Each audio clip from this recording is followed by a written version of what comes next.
So I just spent 2 days with Indian Motorcycle Company's Demo Day trailer, and I test rode 20 models from 2025 that are returning in 2026 relatively unchanged, which means I'm going to be able to give you the reviews of the 2025 and ultimately 2026 models that were there that day, and I'm going to be able to show some footage of it and give my kind of baseline assessment right out the gate.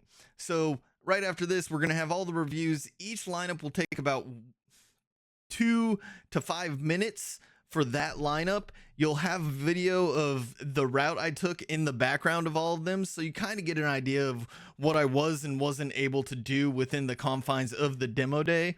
And then when we're all done with that, I'm going to come back and kind of lay down some overall conclusions about the broader lineup, how I felt, and where I feel they are compared to what I'm most familiar with, Harley Davidson. But I do plan on doing more review series like this in the future for all types of motorcycles, if I can get my hands on them. So let's get into it. Indian Pursuit. Let's get into it. Pre-ride impressions. So they have two of them, but they're both dark horses, so I'm probably not going to ride both. But you got the white over there, denim over here. I will say I love that Indian is more willing to do more models in denim. Seems like Harley's starting to kind of let some sneak in, but Indian definitely does denim a lot more, and I just love the denim look. I know it's just a preference. Here's the spec sheet, MSRP, everything like that. So again, you're going to be north of the Harley base model, but south of the CVO on these things. Good performance. The seats look a little more comfortable. Same nose as the Challenger. You got the fairings, or the side fairings, which look pretty decent for the body lines and everything else. Overall, I'm interested to see how these seats ride compared to the Challenger, but both of them look pretty good, and we'll get in post-ride. All right, I think I get it now. This one feels a lot more lively, but it seems like it doesn't take a lot to give you that feeling you're looking for. Most of the ones that had exhaust and a breather had more of that punch that I was looking for. This one did pretty good, and especially a situation where with Harley, you get into it about 2,500 RPM. This one, you really want to be closer to like the 3,500 to get that punch and feel. The ride height was a little bit more forward, a little higher, and a little more aggressive than a Road Glide, but it wasn't bad. Comfortable seat, good position, good handling. Again, it feels like a smaller bike, and it feels rather tame in like first and second, lower RPMs, even though you know it's really not. It has the power. Outside of that, it was a good ride. Is it worth the what, 6K more than my Road Glide? I don't know. I could see it, but at the same time, maybe not. It's about the same. It comes out as a good point with the King Pack fairings, everything like that. I was pretty happy with it. Indian Roadmaster review part 1. Let's go over the stats. This one's gonna be the Roadmaster Power Plus Dark Horse. Got all the stats there. 126 horse over 133. Again, this engine is really good, but it is definitely closer to Harley's 121 than it is to the 117 base models. This is going to be your Power Plus Dark Horse, so you're going to be a lot closer to the CVO anyway. And again, I think Indian just has a much better pricing when it comes to the options once you start adding things like the Power Plus and the limited packages, everything like that. They both look pretty good. I do like the Batwing. I think they're a little high for my taste. I like a little kind of more chopped, aggressive look, but overall, I really like the look and aesthetic of it. It's very classic. It has little hints and details that are nice to take in. but it does very much look like a more modern motorcycle that's ready to rip. So catch me for part 2 after I ride them.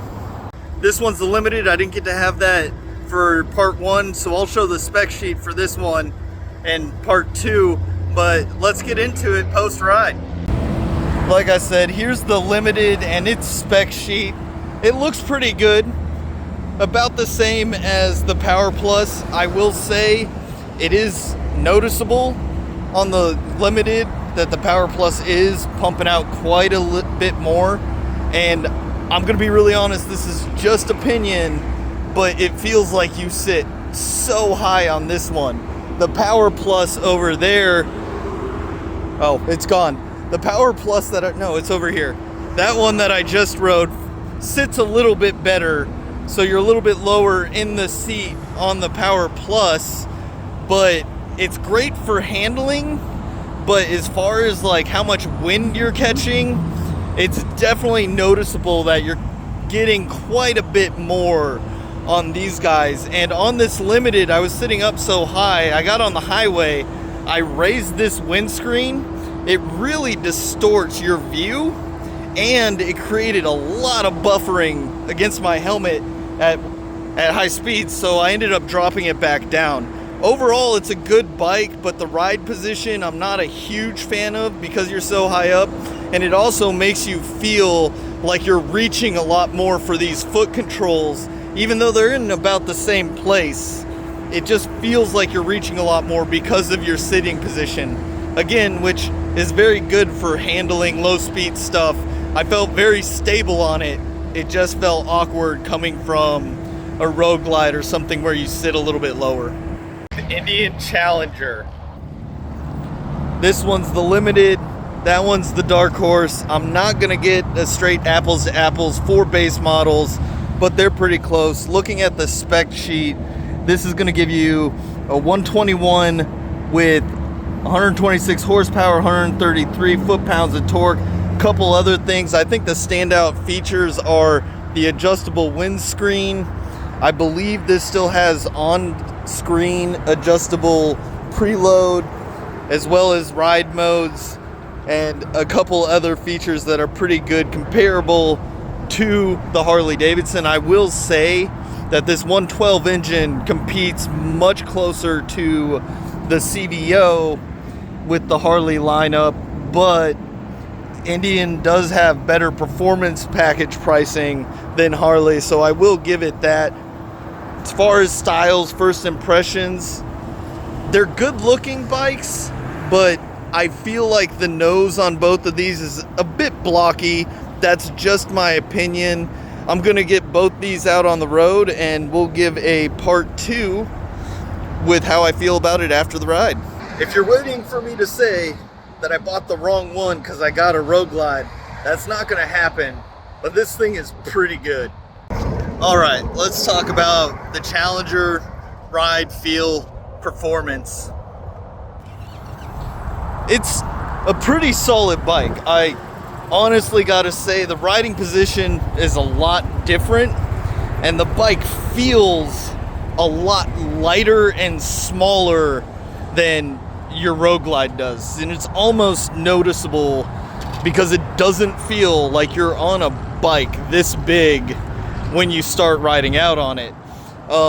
As far as putting the power down, it at first felt very neutered and sluggish to me, but when you start looking at the gauges, paying attention to the numbers, it's laying down all the power. It's definitely there, but it is a lot smoother, and it doesn't feel like that raw gut punch that you would get out of my road glide per se.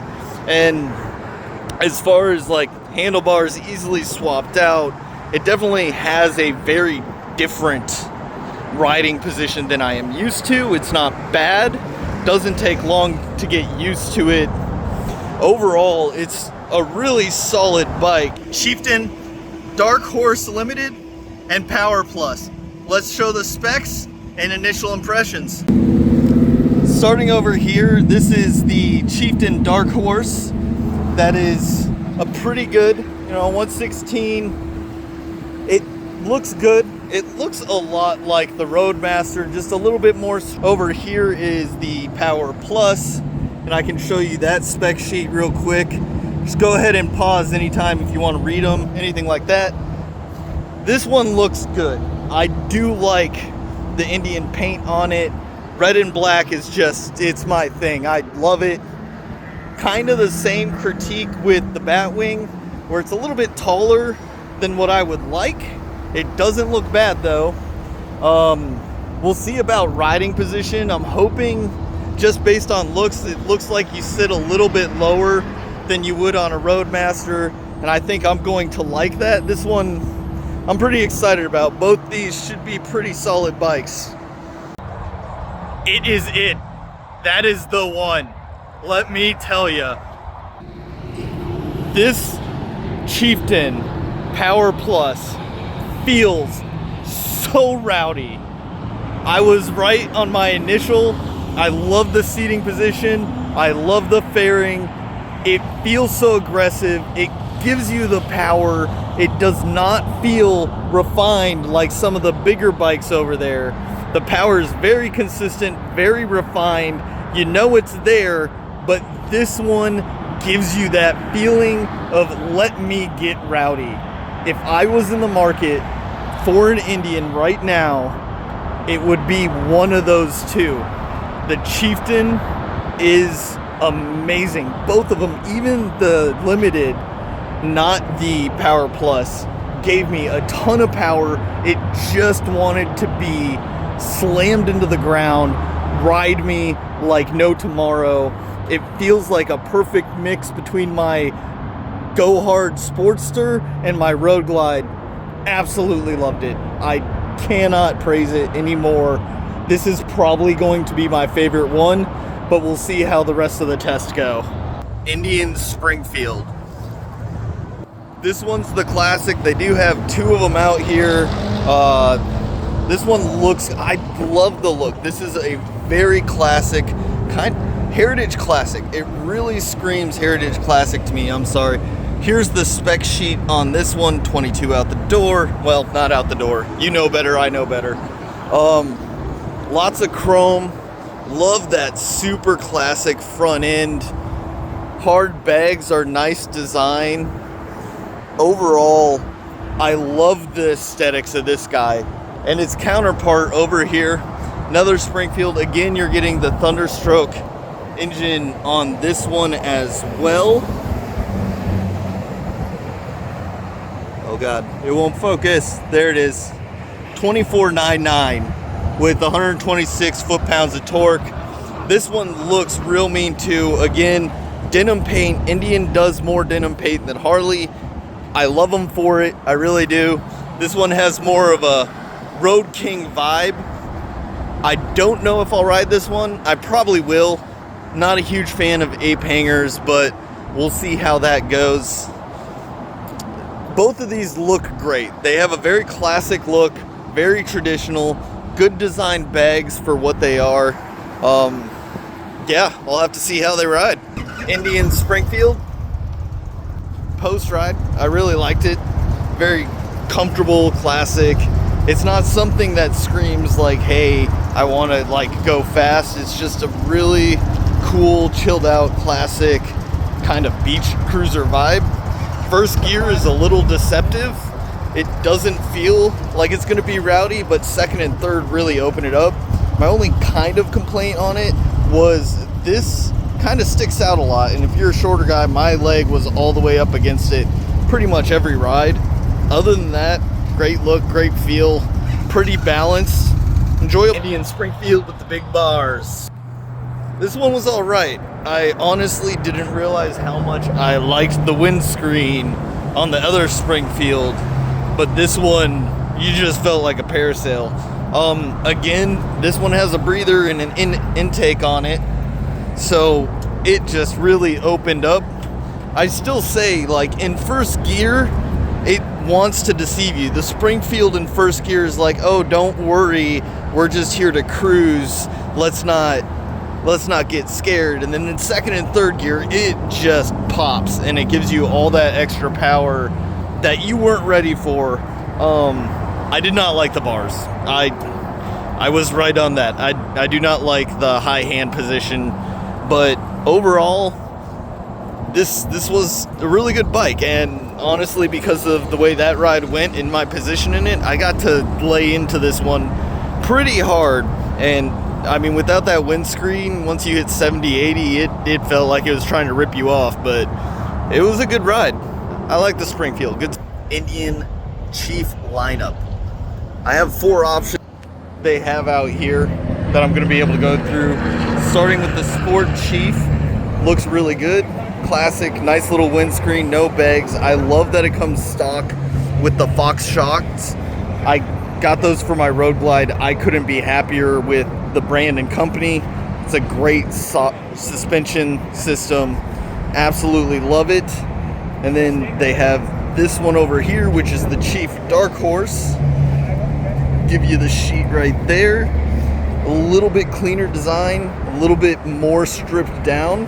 Same engine though, so it should have some pretty good performance. Both of them look fairly comfortable. The Chief line in general has a very classic look. Then over here we have the Chief Bobber Dark Horse.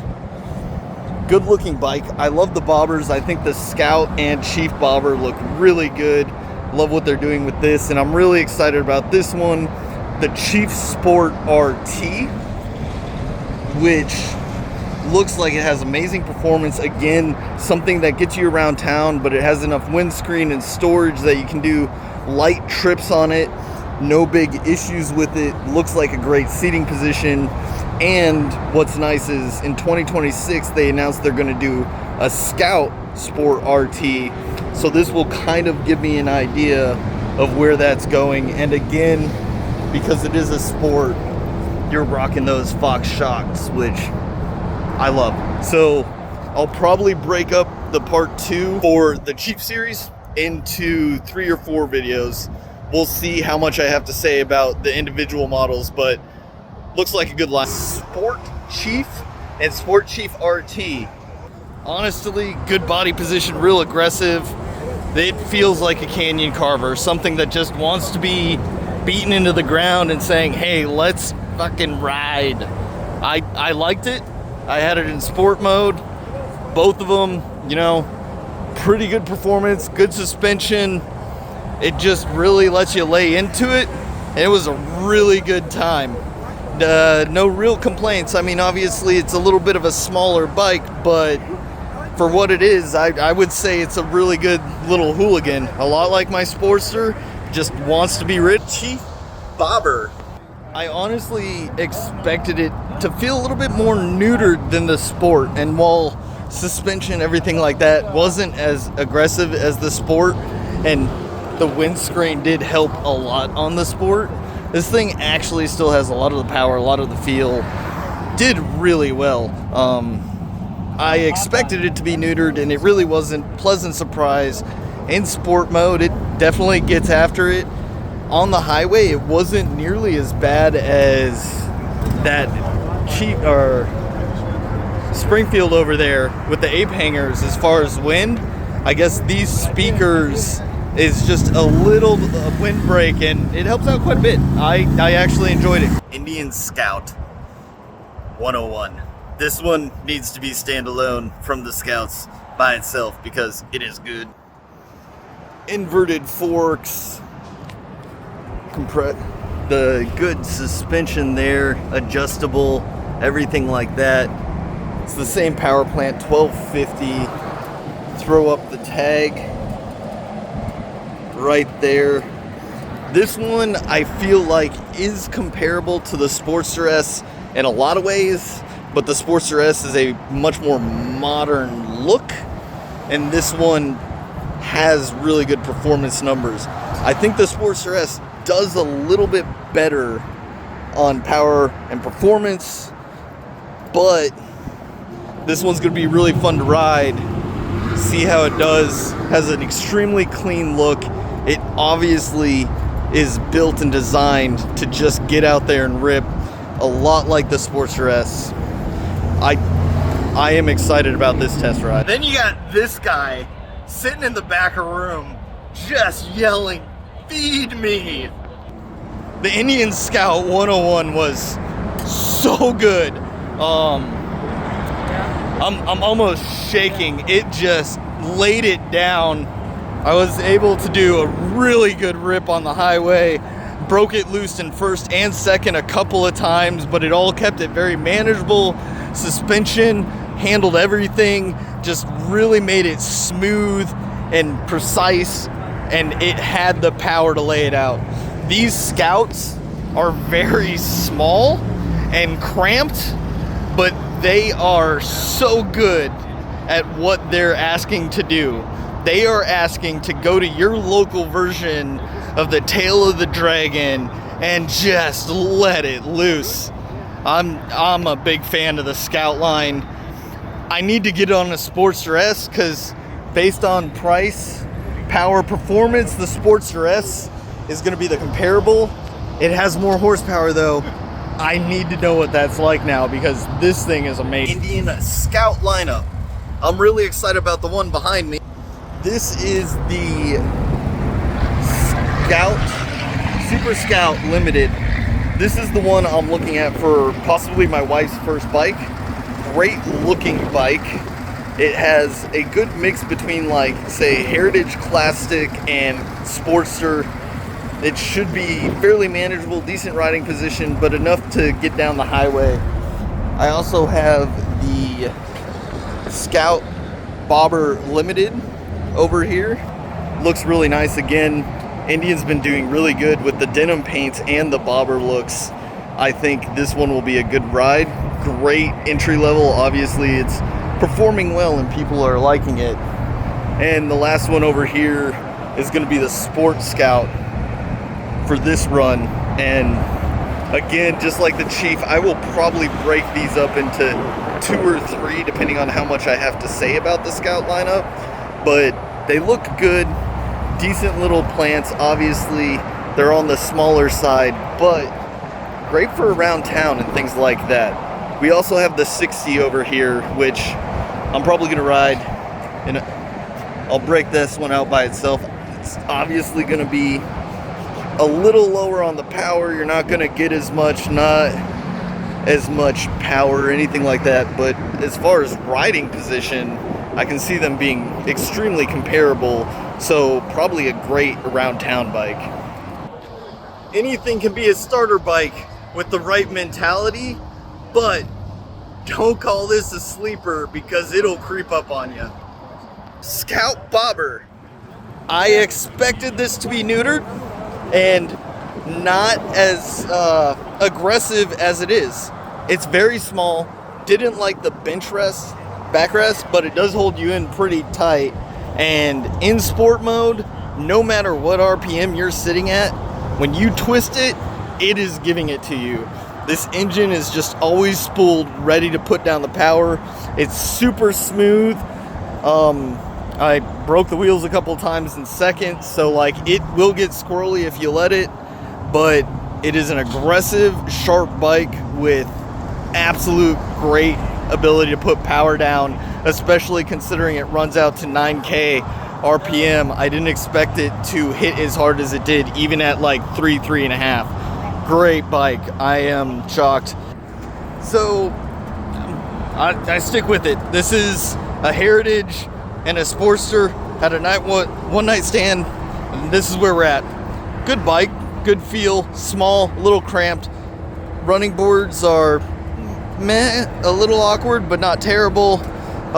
It doesn't handle quite as well as, say, the like 101 or the Super or the Sport Scout. Brakes felt a little squishy, but not terrible. It's good, not great for a beginner bike. Something for my wife, something that you can commute on, get around town easily. It's a good bike. The windscreen helps a lot. The storage, obviously, if you're commuting to and from work, you have everything you need. Starting out or small around town bike, not bad. It's not terrible. It doesn't feel bad. It does have a little bit of that performance. Good ride, but you know, small and cramped because it's a Scout. What do you expect? Ultimately, for the Indian motorcycle lineup, I felt really good about it. They make a solid bike. I would say it's right on par with Harley Davidson in a lot of aspects, but they are vastly different in the way they handle and the experience that you're getting out of them. On most of the Indians, in first and sometimes second gear, they feel very tame and misleading. Those motorcycles have the power. I know they have the power. I can look at the gauges, I can tell what's going on, but it doesn't have that raw, hard experience like a gut punch when you snap that wrist. That's an experience thing that's intangible and it's hard to put it down in words, but I feel like with Harley Davidson lineup, everything is more aggressive. The braking is more aggressive. That instant torque is more aggressive. The gearing is more aggressive. That doesn't mean that the Indians are bad. It means you're getting a very different experience. The clutch is a prime example where it's very soft, very small friction zone. It doesn't give a lot of feedback. And Indian motorcycle gives you everything that the Harley does on paper, but it feels like it's lacking that soul that moves you on the bike. That's not to say they're bad. To be very clear, I really enjoyed all of them. And in some of them, they had a stage 1 upgrade, intake, exhaust, and a tune, which really lets you know what you can do with the motorcycles. But I'm reviewing what was given to me by Indian, not the motorcycle I would like to turn it into. So if I say something about the seats and like the ride height, yes, these are easily changeable, but that's not what Indian gave to me to review for you guys. So it's not all standard features, and I can only speak to what I experienced on that specific ride. And modifications obviously happen a lot in Harley Davidson. They're going to happen a lot in Indian. So those things are available to you. And the demo day did give you kind of a test of all those little things that you can do. And I found the stage 1 really started to open it up and give you that feeling you were looking for in a lot of ways, but it still felt more refined because of the clutch, the non-aggressive engine braking. And a lot of people came in and said, well, did you put it in sport mode? You need to put it in sport mode. You won't experience the Indian motorcycle unless it's in sport mode. The first thing I did on every single bike I sat on was put it in sport mode. That's because my Road Glide has been in sport mode for a month and a half. I've only had it 2, and I ride my Sportster extremely aggressively. It would be unfair for me to test ride these things and not get it into sport mode, where I am most commonly riding in the motorcycles that I'm on the most.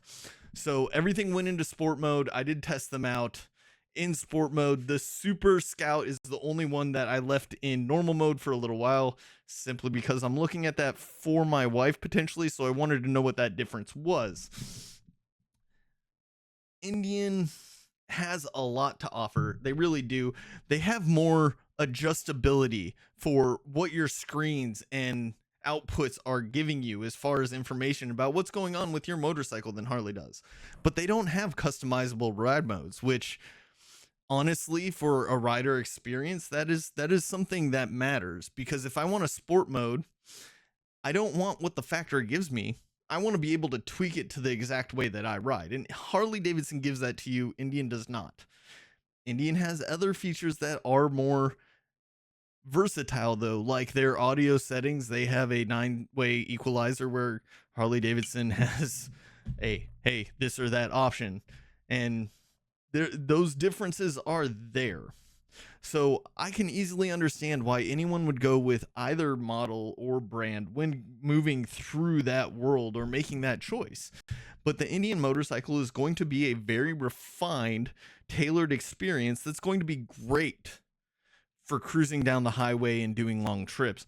Harley Davidson walks the line a little bit tighter with giving you something that feels rowdy, which means you might get a little bit more snap on the highway. So those are kind of the choices that you have when you're looking at these two brands, which are very comparable and very good. And I'm going to be 100% honest with this last point. Indian Motorcycle does an amazing job at small bikes. The Chief and Down, so Chief and Scout, amazing motorcycles. They do so well in that mid to light range cruiser, and it just doesn't feel like it translates to that performance, power, and feel once you get up in the touring lines. I couldn't answer why. I couldn't tell you why that is.